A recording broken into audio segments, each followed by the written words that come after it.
नमस्कार। बोधि वार्ता में आप सभी का स्वागत है। ज्ञान प्रसार का सबसे बड़ा माध्यम आजकल वीडियो है और ये सबसे दमदार माध्यम भी है। इसका प्रभाव सबसे ज़्यादा पड़ता है, खास तौर से जब बोलने वाले का चेहरा सामने हो। ये केवल सुनने से कई गुना अच्छा है। पढ़ा हुआ एक दिन याद रहता है, सुना हुआ 2-3 दिन याद रहता है, लेकिन देखा हुआ हम कई वर्षों तक नहीं भूलते। यदि वो अच्छे से प्रस्तुत किया गया हो तो वीडियो से शक्तिशाली कोई माध्यम नहीं है ज्ञान प्रसार के लिए। आप तो जानते हैं वीडियो कई प्रकार के होते हैं। ज्ञान प्रसार के लिए क्या है वो मैंने यहाँ संक्षेप में बताने का प्रयास किया है। किस प्रकार के वीडियो हो सकते हैं। पहला तो सभी जानते हैं, प्रवचन, जिसमें एक व्यक्ति बैठकर बोलता है, चित्र उसी का दिखाई देता है और कोई नहीं होता उसमें। ये सबसे प्रसिद्ध तरीका है, आमतौर पर सभी यही उपयोग करते हैं। दूसरा तरीका है साक्षात्कार, जिसमें कम से कम 2 लोग होते हैं, एक पूछने वाला, दूसरा बताने वाला। और ये थोड़ा अधिक मनोरंजक हो जाता है। और क्योंकि 2 लोग हैं या 3 लोग हैं तो दर्शकों को एक बदलाव मिलता है। एक ही चेहरे को कोई कितनी देर दिखेगा।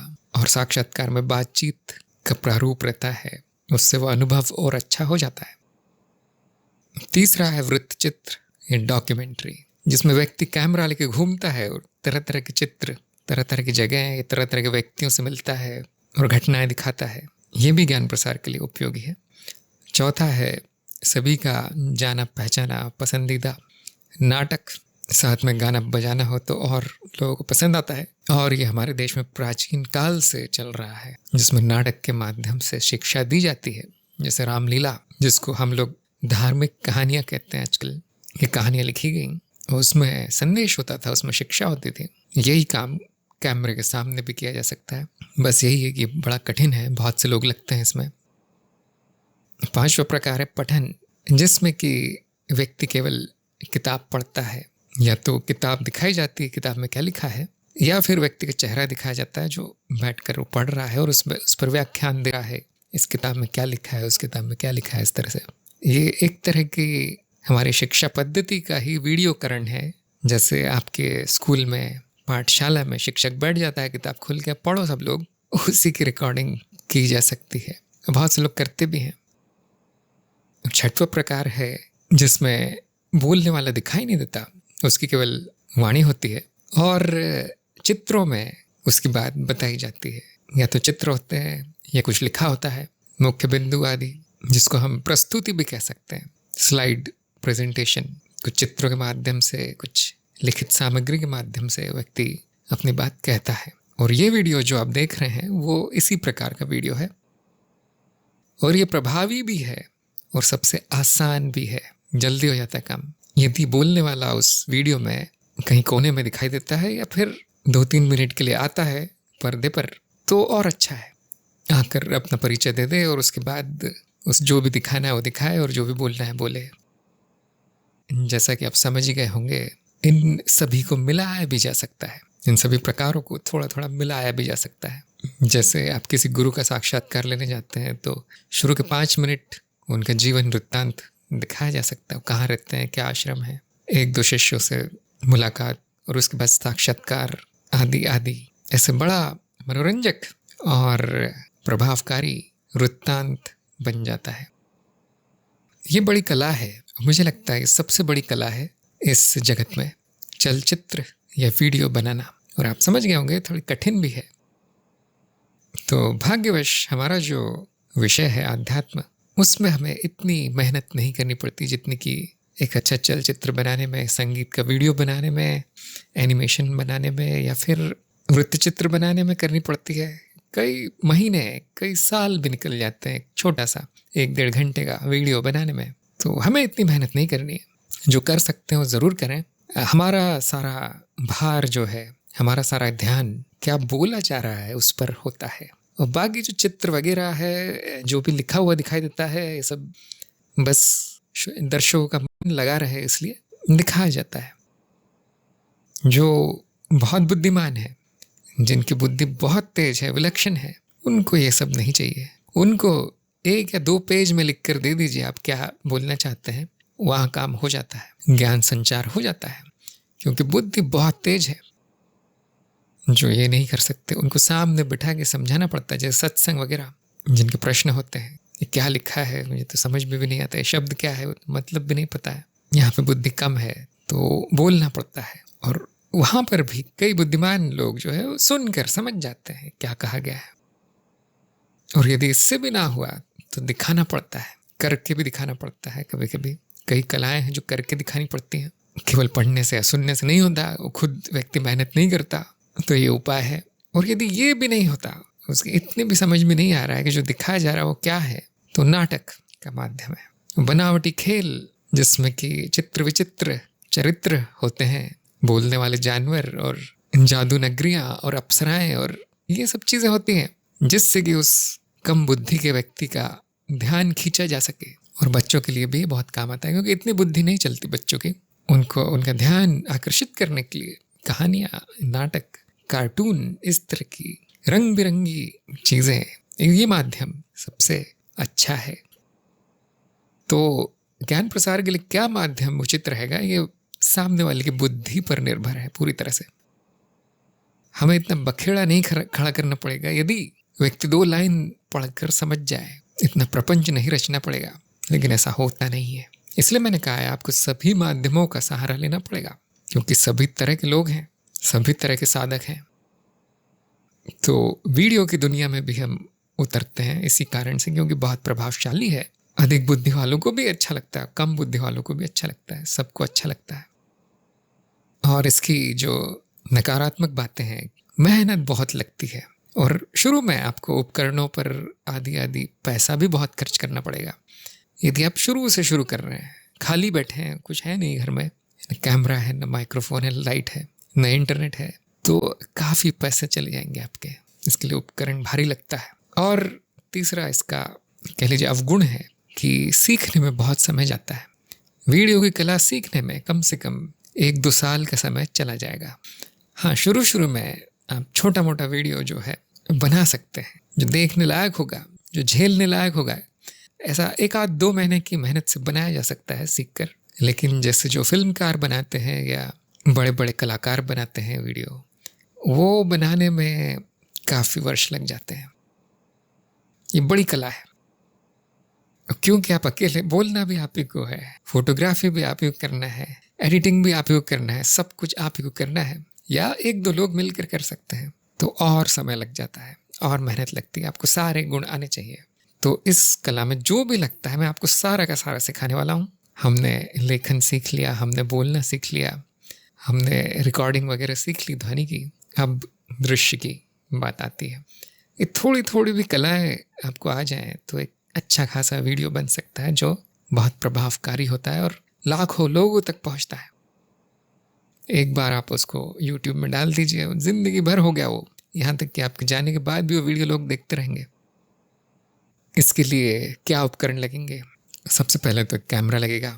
यदि आपके पास नहीं है तो मेरा सुझाव ये रहेगा कि इस पे पैसे बर्बाद ना करें, क्योंकि आजकल फ़ोन में बहुत अच्छे कैमरे आ जाते हैं। बस इतना ध्यान रखें कि आपके पास ऐसा फ़ोन हो जिसके सामने वाला कैमरा स्क्रीन की तरफ जो रहता है वो अच्छी क्वालिटी का हो, जिसको हम फुल HD कहते हैं। कम से कम वैसा कैमरा होना चाहिए, नहीं तो फिर आपको कैमरा लेना चाहिए। और बहुत भारी कैमरा लेने की आवश्यकता नहीं है, जो लाखों में आते हैं वैसा नहीं चाहिए आप वीडियो बनाने के लिए। अध्यात्म पर आपको एक छोटा मोटा कैमरा लेना है, बस इतना ध्यान रखिए कि उसमें जो स्क्रीन है उस सामने की तरफ खुल जाए। ऐसे बहुत से आते हैं कैमरे जिसमें स्क्रीन पीछे या आगे की जा सकती है। इसका फ़ायदा ये रहता है कि क्योंकि आप ही बैठकर बोल रहे हैं कैमरे के आगे, तो आपको दिखाई पड़ता है कि सही दृश्य वो कैद कर रहा है या नहीं कैमरा। कैमरामैन नहीं है तो आपको दिखाई नहीं पड़ेगा कैमरे में क्या जा रहा है। तो इसीलिए ये ऐसे कैमरे जिसके सामने स्क्रीन है वो बहुत काम आते हैं। और फ़ोन में सुविधा बनी बनाई आती है आजकल।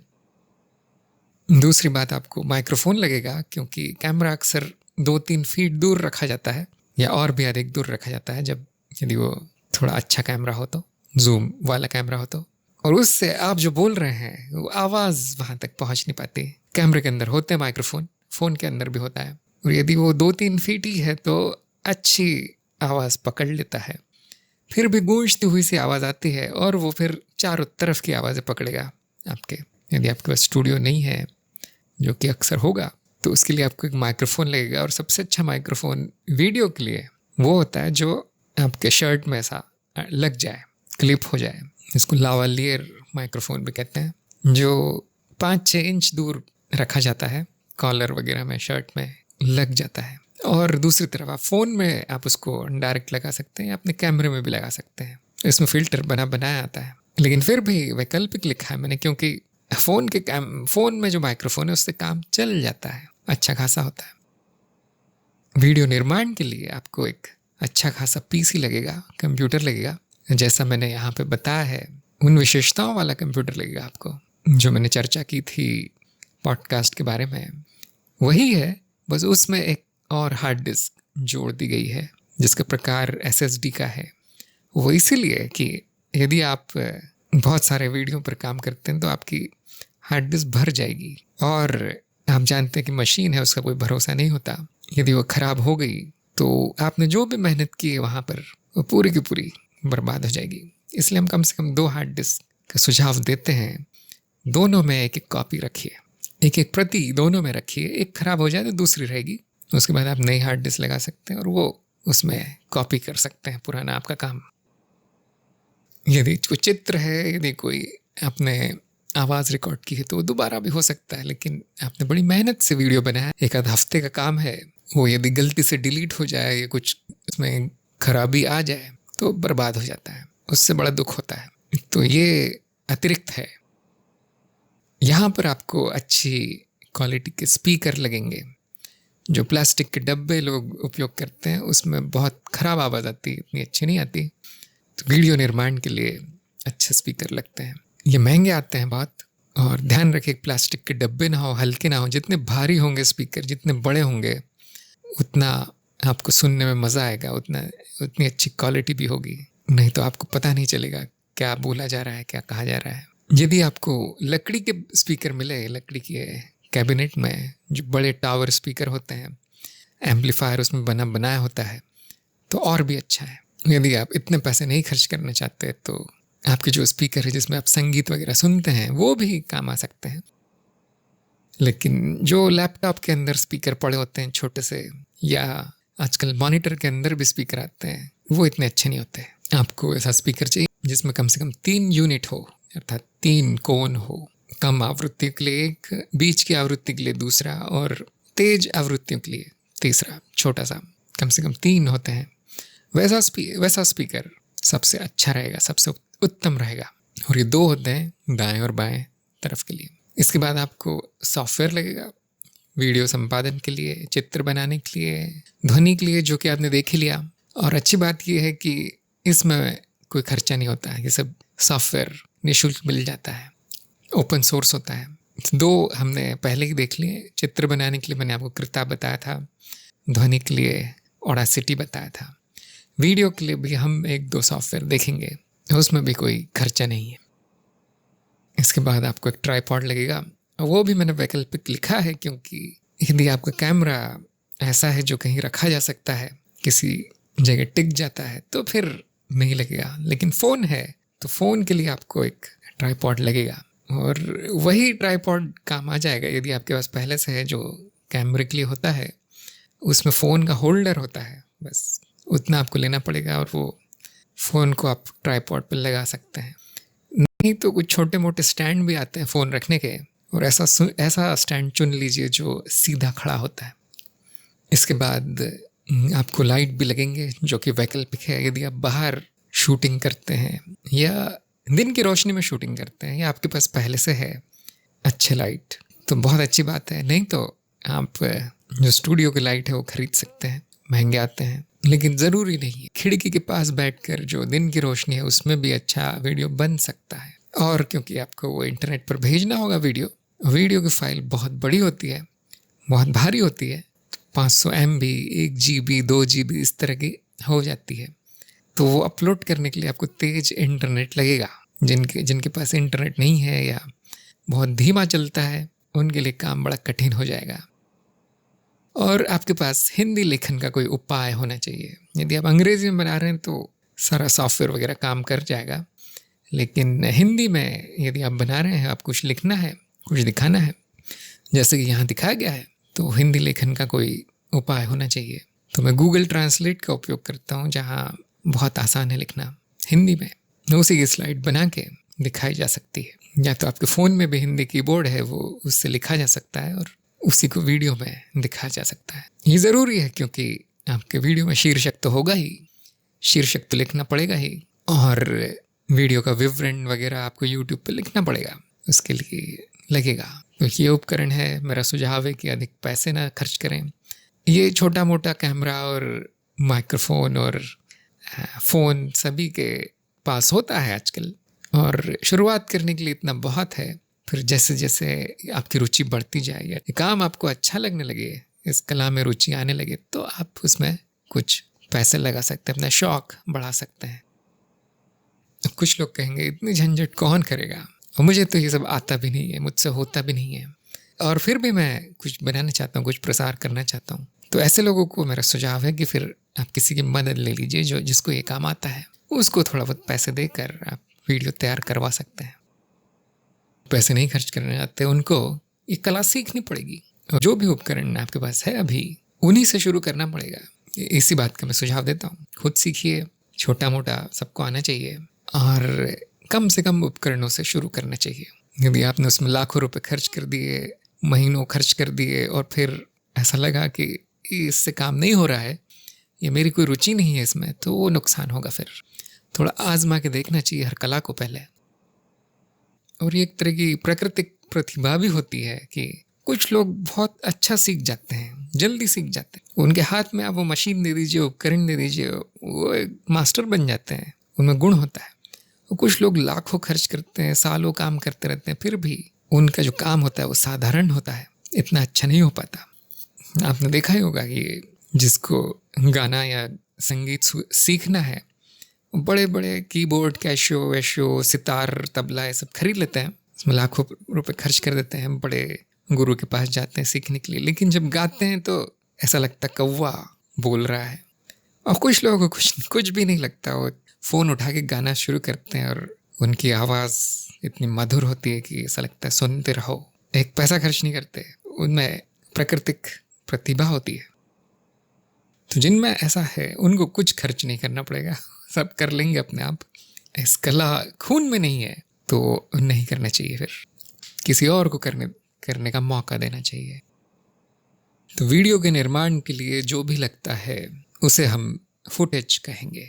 जैसे कि आपकी वीडियो फाइल जो कैमरे में से बनी है, यदि कुछ संगीत डालना चाहे उसमें शुरुआत में, अंत में, बीच में, या चित्र दिखाना चाहे, कुछ लिखित सामग्री हो, या कुछ एनिमेशन वगैरह हो जिसमें चीज़ें कैसे काम करती है वगैरह वगैरह आपको आप दिखाना चाहते हैं, कुछ समझाना चाहते हैं, ये सब फुटेज कहलाएगा। इन सबको मिला के वीडियो बनाया जाता है।